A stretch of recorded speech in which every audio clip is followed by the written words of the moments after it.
Real লাইফে আমি এতটাই একা যে আমার কেউ খোঁজই নেয় না। কেউ জিজ্ঞেস করে না আমি কেমন আছি। কেউ ফোন করে জানতে চায় না আমি সারাদিন কি করলাম। কিন্তু একটা অবাক করার ব্যাপার শুনবে, সোশ্যাল মিডিয়ায় যদি আমি একদিন কোনো ভিডিও না দিই, কিছু মানুষ তো কমেন্ট করে পুরো পাগল হয়ে যায় আমি কেন ভিডিও দিচ্ছি না, আমার কি হলো, আমি ঠিক আছি তো।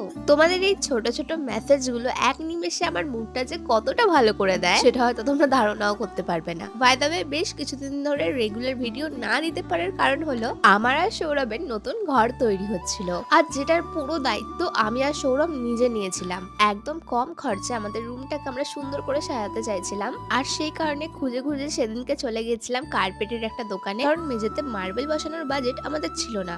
সেই কারণে একদম কম খরচে আমরা কার্পেট বসানোই প্রেফার করি। আমি না এই সেম ডিজাইন একটু ডার্ক কালার চাইছিলাম, বাট ওখানে এর থেকে বেশি আর ডার্ক কালার অ্যাভেলেবেল ছিল না, সেই কারণে আমরা এটাই কিনে নিই। প্রথমে ভেবেছিলাম নিজেরাই কার্পেটটা কেটে বসাবো, তারপরে সৌরভ ডিসাইড করে একটু খরচা করে লোক ডেকে বসালে সেটা বেশি লং লাস্টিং হবে, তাই আরো 1000 টাকা খরচা করে আমরা লোক দিয়ে কার্পেটটা বসাই। এবার চলো আমাদের রুমে তোমাদের ফাইনাল ট্যুরটা দিই।